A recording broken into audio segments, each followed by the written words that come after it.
Pa. Daddy. Cái cơ thô bể xin đó lo. Cái lần đó. Chạy cho.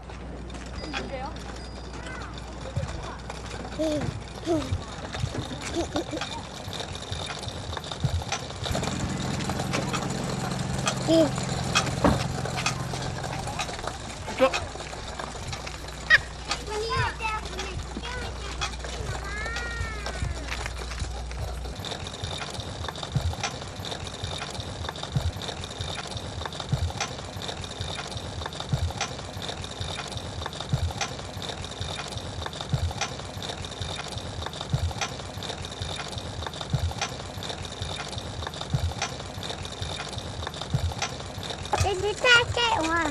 Có thâu đây một trò lên từ hồ nè. Ba hầu đi. Một hồ đó. Hai hồ đó. Đi đi.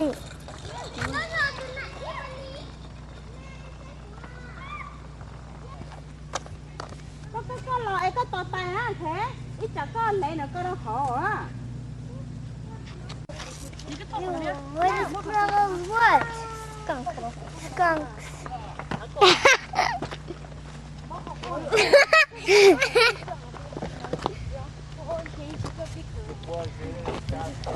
Cancel. Cancel hai ngày. Thế mà nè, cái cháu nô. Dạ. Có sâu rê mà to. Cha. Sâu rê kẹp.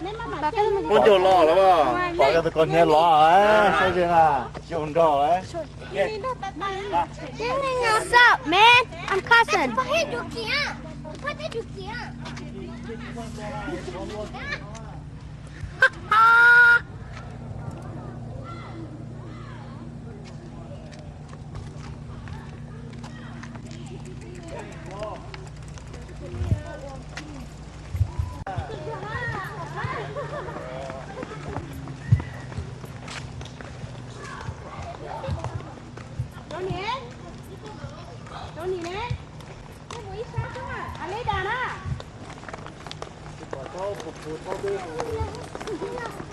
Cô, ngay bên đây, sao muốn bài đấy mà.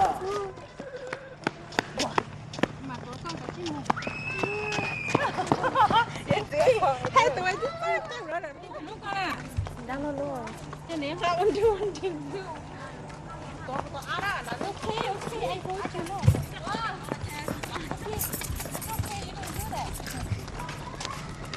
Lý, có nơi khác thôi mà, có nơi khó tắm đây à. Nó lấy món đồ của đây, món lùa gì, nó cho lùa. But the bunny can't control where she is.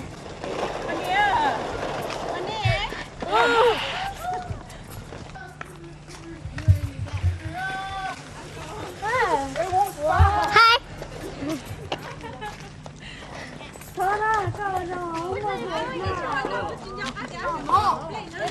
You ride by, you gotta go this way, right? No, there's some swimming. Here, some fishing. Look at that.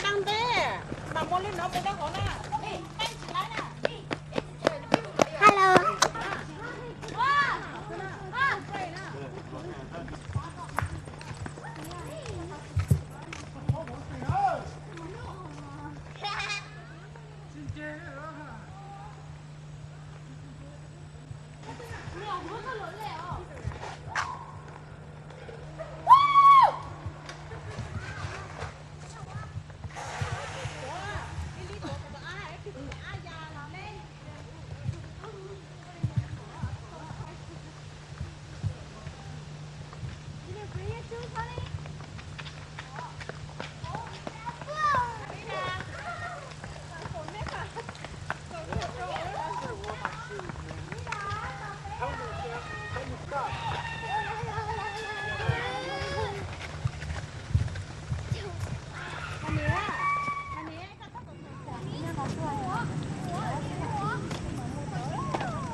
Bỏ chứ, món này thì bỏ đi cho.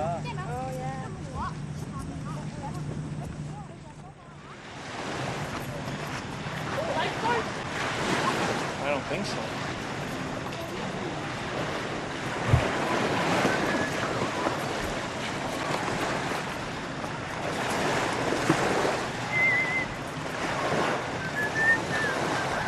is no fun. That's called hitchhiking.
Don't good à. Nó một cái mình rất là tốt. Cho nó ít mòn. Nhà đó thì tôi luôn đó. Không nó sẽ tốt kìa. Mòn tu chứ mà. Đó uống đó nó tốt này đó. Nó ít mòn xe. Giờ cứ phát triển chạy đá thì chạy đỡ mua. Nhưng về đó chỉ có có nhiều tỏ.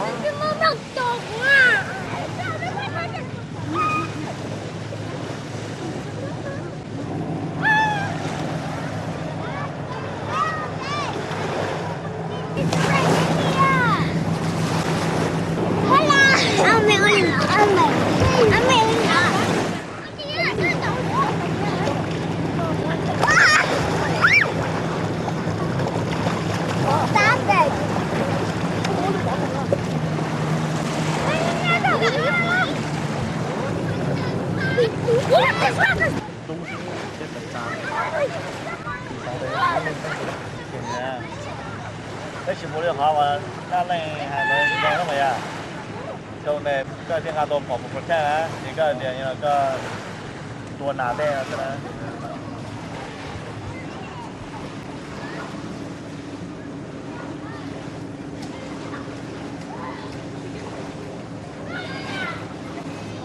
Cái tôm một số các tụ elf này nhỏ tốt chế. Không một tụ Canada là ba. Và các tụ được là cái tàu lò rồi, cú lò của nó à, cái cú lò rồi, nó là tên nó là tên thế cơ mà, khi nó chỉ cho sẽ còn đâu bỏ cái này tàu lò này.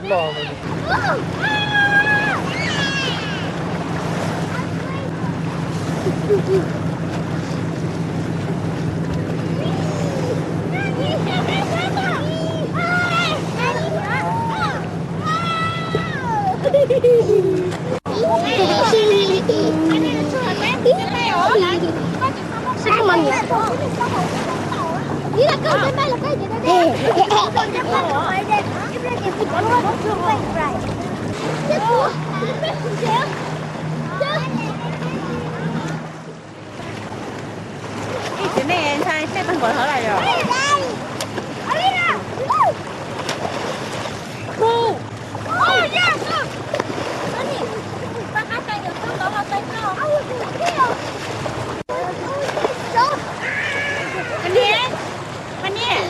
Mình là bắp chứ mình một lần mình chờ bé mình cho bay à. Cái gì thay thì nhá lại.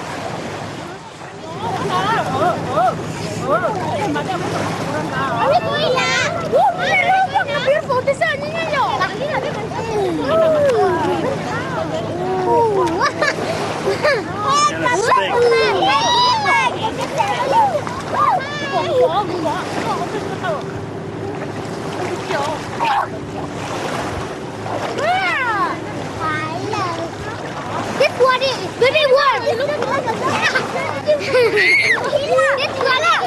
warm.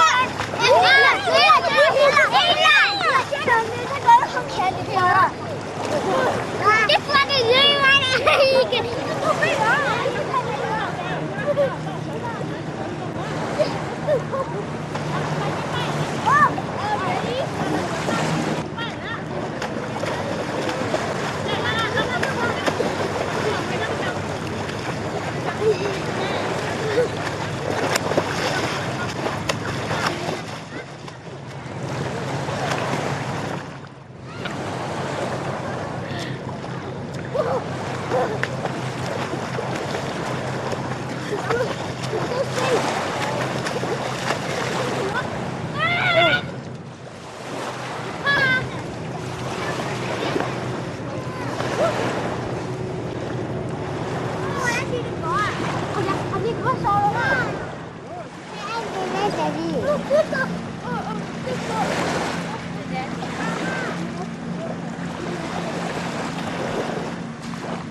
Có chân bài hả?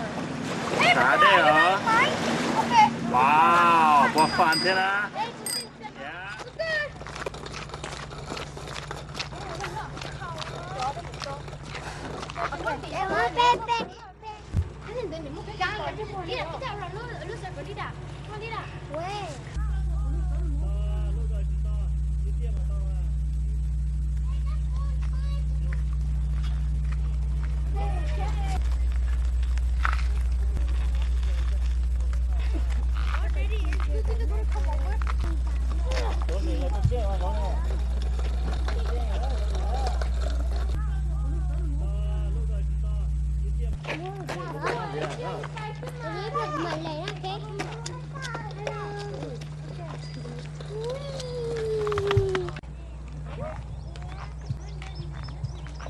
Come back.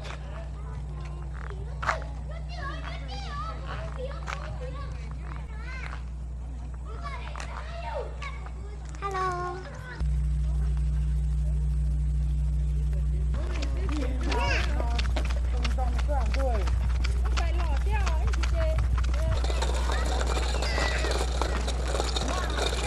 Wow, rất khỏe.